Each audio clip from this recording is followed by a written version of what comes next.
안녕하세요. 대기업에서 로보 및 기기협정 담당 멘토 박태욱입니다.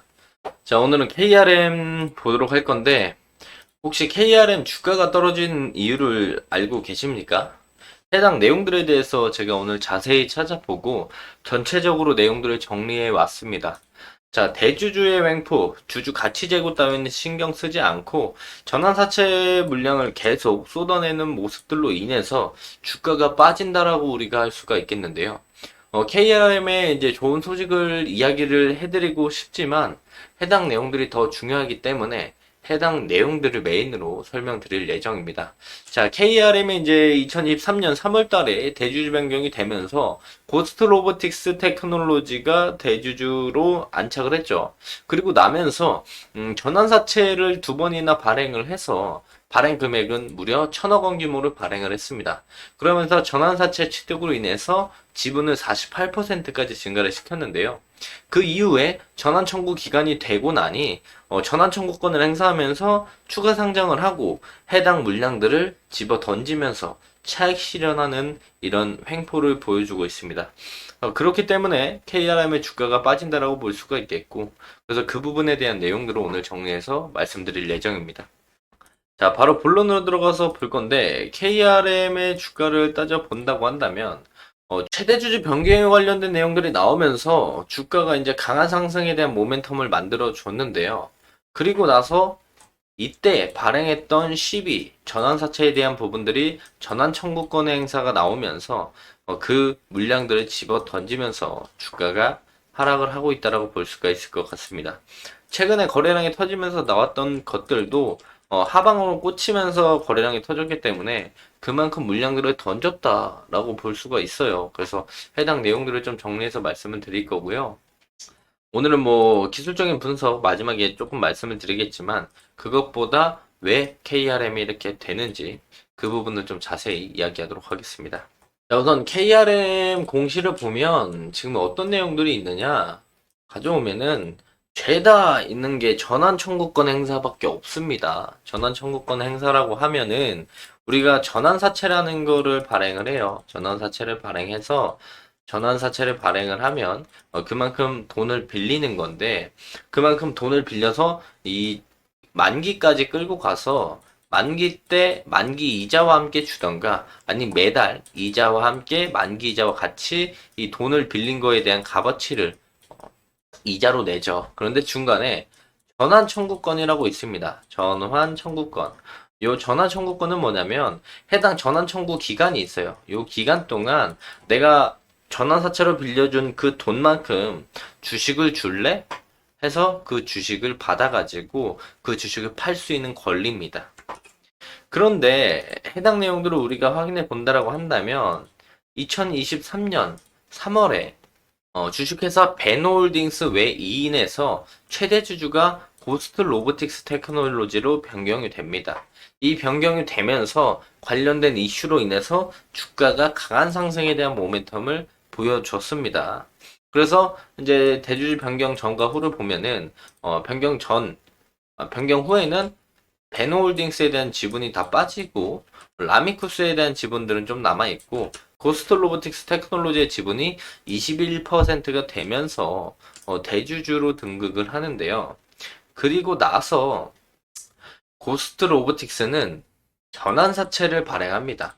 자, 내용들을 보면은 전환사채 4회차 전환사채를 발행을 해서 여기서 이제 금액으로 따지면은 800억 원 규모의 전환사채를 발행을 합니다. 전환사채를 800억 원 발행을 하면서 타법인 증권 취득 자금으로 쓰겠다. 그래서 매달 받는 이자는 받지 않고 만기 이자는 1%만 받겠다. 그래서 표면 이자는 0%로 받겠다. 그런데 전환 비율이 100%그 전환가액이 5,689원입니다. 즉, 내가 전환 청구권을 행사했을 때 한 주당 5,689원의 물량을 가져갈 수 있다라는 뜻이죠.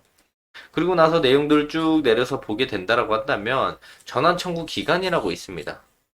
보시면 전환 청구 기간이 2024년 4월 28일부터 2026년 3월 27일까지예요.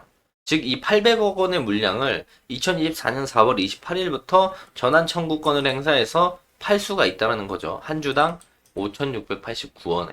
그래서 이 전환사채를 누가 이제 전환사채에 대한 이 권리를 가져가느냐? 고스트 로보틱스 테크놀로지가 가져갑니다. 800억 원치. 그래서 회사 경영상 목적 달성을 위해서 투자자의 의향 및 납입 능력, 시기 등을 고려해서 선정을 했다라고 되어 있죠. 고스트 로보틱스 테크놀로지가 이렇게 가져가는 모습들을 보여주고요. 그래서 이제 보면은 제2회 무기명식 3호 전환사채 2회와 3회에 대한 전환 가능 기간과 물량들이 있는데 요번 4회차가 추가가 되면서 가능 주식수가 훨씬 더 늘어나는 모습들을 보여주고 그 기간들도 2024년 4월 28일부터 전환 청구가 가능한 내용들이 나타나죠. 그러고 나서 조금 더 지나서 우리가 확인을 해본다고 한다면 대주주의 지분율이 그래서 늘어났습니다. 직전 보고서에서는 3월 21일 기준에 고스트 로보틱스 테크놀로지의 지분이 21%, 21.45% 주식의 권리와 주식을 가지고 있는 게 동일했습니다. 그런데 전환사채를 800원치를 발행을 하면서 이번 보고서에서는 주식의 권리를 가지고 있는 건 21.45%지만 전환사채 물량들로 인해서 주식에 대한 비율은 46.97%까지 상승을 하는 거죠. 그래서 변동 사유를 확인해 본다면 전환사채 취득으로 인해서 비율이 늘어난 걸 우리가 확인할 수가 있습니다. 추가적으로 200억 원 규모의 주주 배정 증자를 진행을 합니다. 종속회사인 제모피아 인베스트 5에 대한 채무 상환 자금과 운영 자금으로 인해서 해당 내용들을 2023년 7월에 진행이 되었고요. 그리고 추가적으로 제5회 3호 전환사채를 또 사용하게 됩니다. 자, 200억 원 규모의 전환사채를 진행을 하면서 이것 또한 운용자금으로 사용을 한다는 명목 하에 전환사채를 발행했고 전환가액은 8,690원으로 전환사채를 발행합니다. 그래서 해당 전환 청구 기간도 7월 14일부터 2026년 6월 13일까지 전환 청구 기간이 형성이 되고요. 밑에 내용들을 쭉 내려서 확인해 본다라고 한다면 여기서 제모피아 인베스트 아까 우리가 봤었던 유상증자에 관련된 그 종속회사죠. 이 친구와 고스트 로보틱스 테크놀로지가 나눠 가져가면서 전환사채에 대한 물량들을 또 가져가게 됩니다. 그리고 나서 2023년 7월 21일에 보고서로 따져보면은 대주주 고스트 로보틱스에 대한 전환사채 지분율이 2.5% 줄어든 모습들을 보여줍니다. 전환사채 취득에 대한 부분들을 처분을 하기 시작한 거죠. 이때를 빌미로 계속 전환사채에 대한 물량들을 처분하기 시작합니다. 그리고 대량 보고서를 조금 더 확인해 보게 된다라고 한다면 또 2023년 8월 31일에 고스트 로보틱스 테크놀로지가 전환사채에 대한 물량들을 또 매도하기 시작합니다. 자, 물량들이 8.9%나 또 매도를 했죠. 그래서 전환사채 장외 매도로 또 전환사채 물량들을 던지기 시작합니다. 전환사채 장외 매도에 대한 물량들을 테트라 신기술조합 제405호가 계속 물량들을 인수해주는 모습들을 보여주고 있죠. 그리고 나서 자 5회차 전환사채에 대한 전환가액을 다시 조정을 합니다. 그래서 8,690원에서 8,278원으로 조정을 하는 모습들을 또 보여주고요. 그 다음에 이제 제일 최근의 내용들을 본다라고 한다면 전환 청구 행사를 아주 많이 하게 됩니다. 그래서 2024년 6월달 제4회차 전환사채에 대한 물량들을 7월 12일 날 상장을 하면서 또 전환 청구권을 행사를 합니다. 한 주당 5,689원의 물량들을 16일, 19일, 20일, 21일에 전환 청구권을 행사하면서 해당 물량들을 팔 수 있게 전환 청구를 진행을 하고 있고요. 그 부분으로 인해서 주가가 떨어진 부분들이라고 우리가 해석을 할 수가 있겠고, 또한 약식 보고서를 다시 한번 그 다음에 나온 내용들을 본다고 한다면 지금 주식회사 제모피아 인베스트 아까 기억 나실지 모르겠지만 종속회사로 존재하고 있었던 유상증자를 받았던 그 친구의 물량들이 줄어드는 모습들을 우리가 확인할 수가 있어요. 그 뒤로도 전환청구권을 계속 행사합니다. 자, 4회차에 대한 물량들 24일날, 25일날 행사하면서 해당 물량들은 7월 19일에 상장이 돼요. 그렇다면 오늘 17일인데 또한 금요일날 해당 물량들이 빠지면서 주가가 추가적으로 하락할 가능성이 충분히 있다는 겁니다.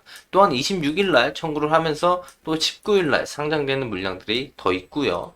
그 뒤로도 전환청구권을 계속 행사하게 됩니다. 6월 26일날 전환청구권 행사, 6월 28일날, 7월 1일날 전환사채 전환청구권을 행사한다.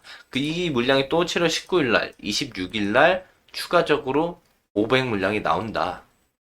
그리고 아까 대주주의 지분율을 다 전환사채 물량들을 받아먹었던 페트라 신기술 조합 측에서 해당 물량들을 전환청구권을 행사하면서 매도하는 모습들을 우리가 확인할 수가 있겠습니다. 그 뒤로 또 전환청구권을 행사합니다. 7월 2일, 7월 3일, 7월 4일.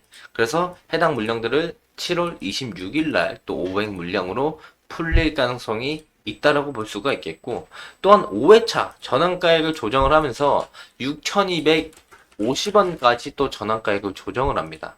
그래서 한 주당 6,250원. 지금까지 우리가 봤던 물량들은 4회차 물량들이에요.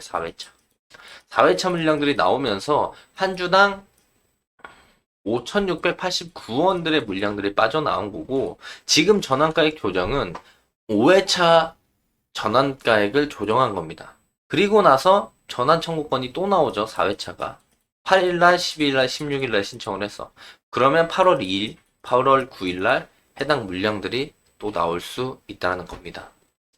2억 6천, 14억, 2억 6천, 이런 식으로 전환사채에 대한 4회차의 800억의 물량들을 나눠서 계속 전환청구권을 행사하면서 해당 물량들을 던지는 모습들을 보여줘요.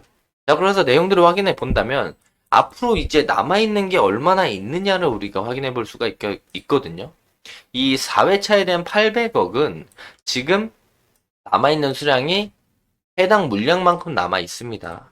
해당 물량을 전환가액으로 조정을 해본다라고 한다면 아직 전환사채 4회차가 600억이나 남아있는 걸 우리가 확인할 수가 있겠고요. 또한 5회차에 대한 물량들 전환가액이 조정이 됐고 해당 물량에 대한 200억도 아직 남아있다고 볼 수 있습니다. 그럼 전환사채 4회와 5회에 대한 물량들이 약 830억에 대한 물량들이 아직까지도 많이 남아있다는 이야기죠. 자, 그렇다면 오늘은 다른 얘기 아무것도 하지 않았습니다. 딱 하나, KRM의 대주주가 어떤 횡포를 벌이고 있는가에 대해서만 이야기를 하고 있습니다. 그럼에도 시간이 엄청 많이 흘러가고 영상이 길어지고 있는데요.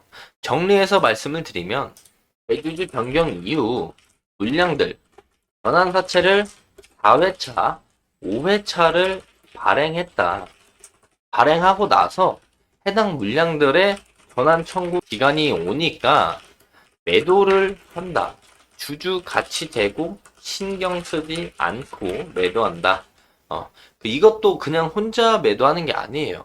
해당 물량들을 종속회사 그리고 사모펀드에게 물량을 넘기면서 대주주 전환사채 물량들을 여러 이름으로 팔고 있습니다. 네. 여러 이름으로 팔고 있다. 그러면서 주가가 곤두박질을 치고 있는데 아직도 4회와 5회차 물량이 830억이나 남아있다라고 볼 수가 있는 거죠. 그러니까 쉽게 말해서 한 문장으로 이야기를 해드리면 대주주가 종속회사와 사모펀드를 통해서 대주주의 전환사채 물량 10일을 넘기면서 팔고 있다. 즉 대주주 배만 불리고 있다라고 우리가 볼 수가 있겠습니다. 자, 현재 주가를 다시 돌아와서 본다라고 한다면 주가가 횡보를 하는 모습들을 보여주다가 9,000원대에서 5,000원대까지 지금 전환 청구권을 행사하면서 주가가 계속 빠졌던 라인들이 이쪽 라인들이에요. 전환 청구권이 4월부터 가능했거든요. 4회차가.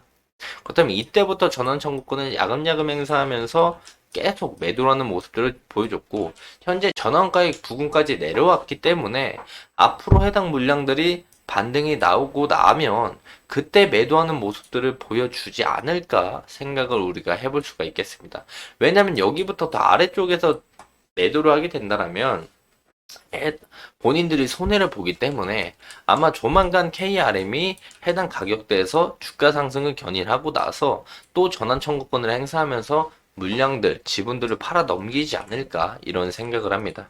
그래서 이런 대주주에 대한 횡포를 우리가 앞으로 계속 직격탄을 맞아야 되느냐 이런 부분에서 다시 한번 생각할 필요가 있다라고 말씀을 드릴 수가 있겠고, 다음 시간에는 이제 다음 영상에서는 KRM에 관련돼 가지고 우리가 시장에 나와 있는 이 11일 팔아서 차익을 남기는 최대 주주 사채 장사에 대한 내용들, 그런 내용들을 기사로 같이 확인해 보도록 하겠습니다. 자, 금일 영상 내용이 너무 길었는데요. KRM의 주가 분석보다는 지금 KRM의 주가가 계속 떨어지는 이유에 대해서 자세히 설명을 드리는 게 우선이라고 생각을 해서 해당 내용들에 대해서 말씀을 드렸고요. 결국에는 대주주가 주주에 대한 부분들을 생각을 하지 않고 본인의 차익 실현만 생각을 하면서 물량들을 던지고 있다. 그래서 해당 내용들을 다음 시간에 한 번 더 다루도록 할 거고, 이 부분에 대해서 이제 우리는 국내 주식시장에 있는 우리들은 어떻게 대응을 해 나가야 될 것인가에 대한 부분들도 말씀드리도록 하겠습니다. 자, 금일 영상은 여기서 좀 마무리하도록 하겠고요. 해당 영상은 제 개인적인 견해가 많이 담겨 있기 때문에 투자자분들의 주관적인 생각, 그리고 제가 말씀드린 해당 내용들을 토대로 현명한 선택을 하시면 좋을 것 같습니다. 자, 금일도 영상 끝까지 시청해 주셔서 감사합니다.